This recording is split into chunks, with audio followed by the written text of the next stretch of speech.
Juraskins, it's been a long while. Welcome to a review, an N64 review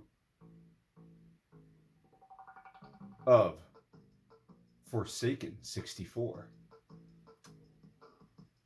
I really like this iguana entertainment logo. That iguana looks like a fun time. This is, I think, developed by Acclaim or published by Acclaim with the assistance of Iguana. Released in 1998 on the PC, N64, and PS1. And held in pretty high regard, actually. Not that bad. It scored average reviews. It was a technical showcase back in the day, on the computer especially. Even on the N64, it looked pretty good. Here we are, with Forsaken 64. I played this, a little play tested a little bit before reviewing, and let me tell you guys something. This is the hardest game to control to ever go back to I've experienced in recent memory. I'm going to show you why. Alright, so let's go to the options here. Sound effect, music, lives, controls. There's a couple of different control schemes. I'm just going to skip through most of them. Well, actually, it's already set on 3 because I set it on 3. Perfect. Just so you understand what I'm dealing with here.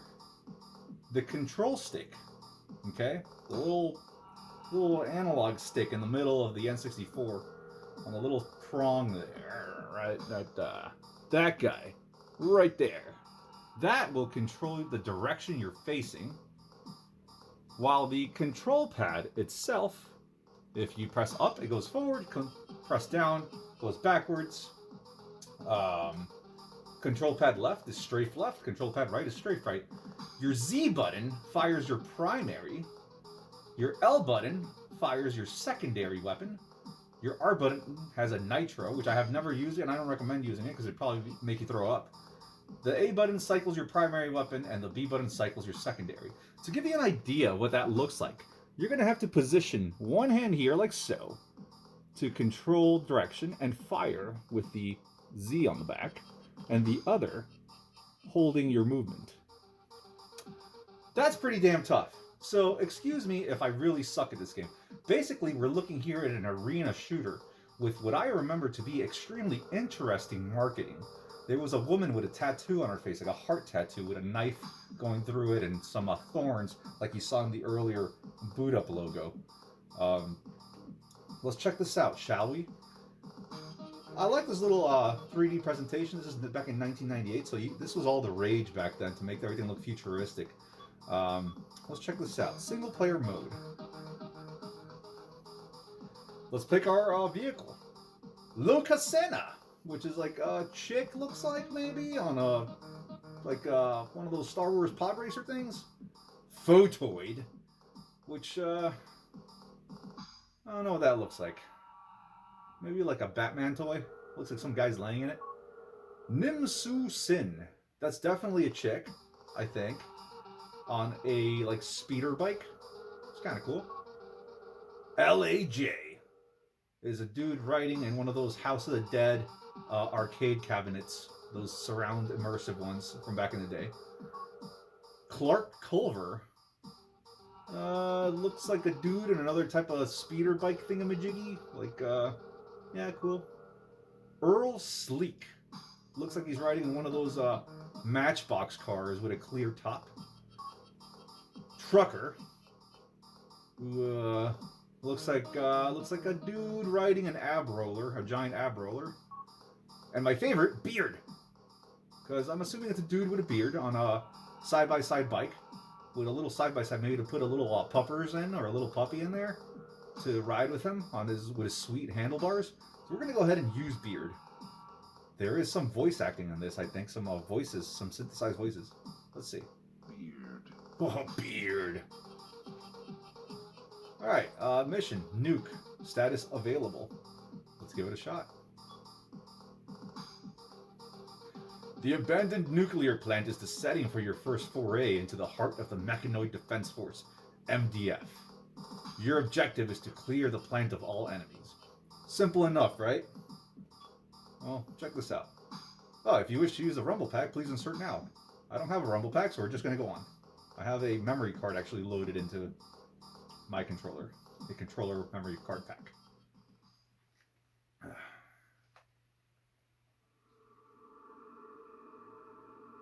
game begins. There is carnage ahead, and for the victor, I like the voice acting. Honor and the spoils of battle. For the vanquished, there is pain and humiliation. I really, right off, Not an option. I like these graphics. This looks nice. All right, here we go. All right. So if I start stumbling around, you'll know why. Let's do this. Someone is shooting at me. This guy too. And he's stuck. There. Blown up. There's tank.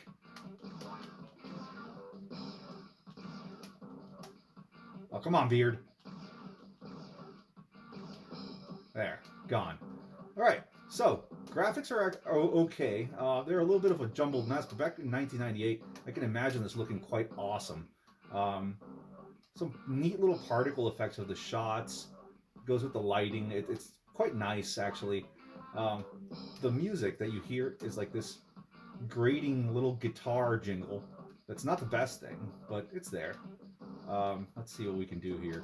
This game is just, if you see me sporadically looking down to the ground, it's because the controls are just insanely difficult to get accustomed to. Which, let's just go right into controls.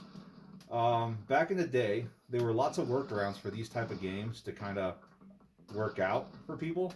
People are just accustomed. This whole dual analog stick thing was not really a thing. So we had to make do with what we had. But still, this is rather difficult. And another thing that goes right into the controls is basically the level design. Very labyrinthian, honestly.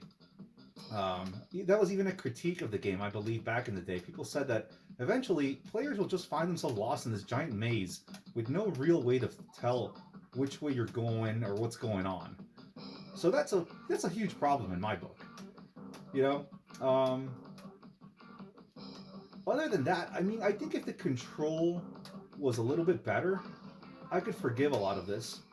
But the controls are just so darn difficult. I'm going to say that a lot. I'll sound like a broken record on this one.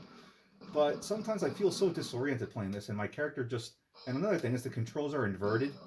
So, you know, looking up, or flicking the stick down looks up, and vice versa, which is very crazy. And every now and then I'll start just bumping into walls. I can imagine my poor Beard character just ramming into all the walls that he finds, getting nosebleeds and probably seizures as he's going through this strobe nightmare.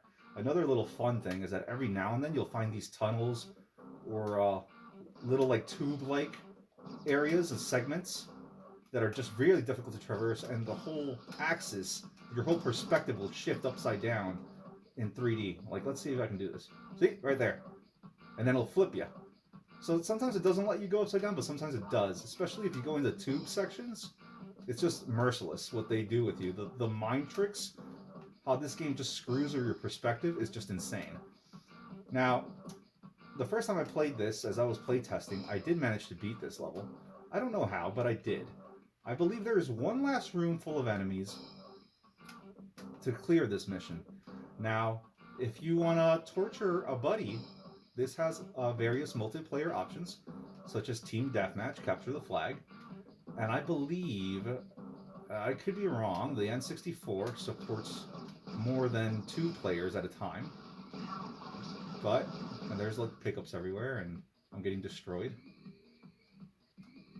But yeah, it supports multiple players, and I believe the N64 version was the only version to kind of support up to 3 computer-controlled bots at a time. Look at this guy being cheeky and trying to hide. I think we got them. That's the problem. There is some kind of radar there in the middle of your screen, as you can tell. Does it say where the guy is? I don't know. It looks like maybe I have someone hovering around me in circles. I have no idea. And it's taken me that long to figure out. That's another issue. I shouldn't have to figure it out. Take this long to figure out a radar. But I don't know if I'm looking for more people, if I'm missing people to kill. Okay, there's an enemy counter. First time I've ever noticed it. By my life bar. My shield is now critical. I'm probably going to explode. So we got 4 enemies left. Somewhere in this maze. So you guys can kind of tell. Is this fun nowadays? I don't think it's fun. I think it's a very quirky, weird game from back in the day. Maybe back then it was fun. And I do really enjoy the strange marketing with the tattooed woman. That's really interesting. Because that cheek tattoo thing, it's just weird. It's just strange. But why am I going to put myself through this slog? And that's the exact word I believe that was used in a review back in the day. Put yourself through this slog, going through a 3D maze and shooting down things, and with the very merciless difficulty as you look for these guys and try to blow them up. There's the guy, just right there. So, yeah, guys. This has been a little review of Forsaken 64. You can find it rather cheap, I believe. I picked up my cart for a few bucks many years ago because I had seen the marketing. Basically, that's why. The marketing just stuck in my head. I remember as a kid just how weird it was. And that's the only... There we go. Mission completed, guys. Look at that. I think we had our fill. Good for you, Beard. So, yeah, I picked it up because I remember the odd marketing. And I remember someone somewhere in a video hearing that it was kind of a hidden gem. Maybe if you have nostalgia for this, there's probably someone of you guys out there that got a kick out of this game back in the day. Tell me in the comments. Let me know what you guys think. Did you guys have any memories of playing Forsaken 64 on the PC, N64, or the PS1? I have no nostalgia for this game whatsoever. It's just a weird game. And I personally cannot recommend Forsaken 64 nowadays. Just the control being your main kind of antagonist in this whole galactic maze enemy roundup thing. It's just way too difficult. We played for 5 minutes and 46 seconds. We killed 100% of the bad guys. We fired 335 shots while only landing 108 for about 1/3 accuracy at 32%.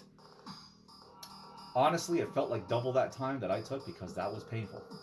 I can't recommend Forsaken 64. If you see it and you kind of like it, sure, spend a few bucks. I would not spend a whole lot on this unless you have personal history with it.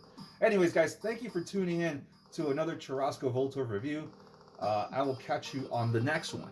Thanks for watching. Later.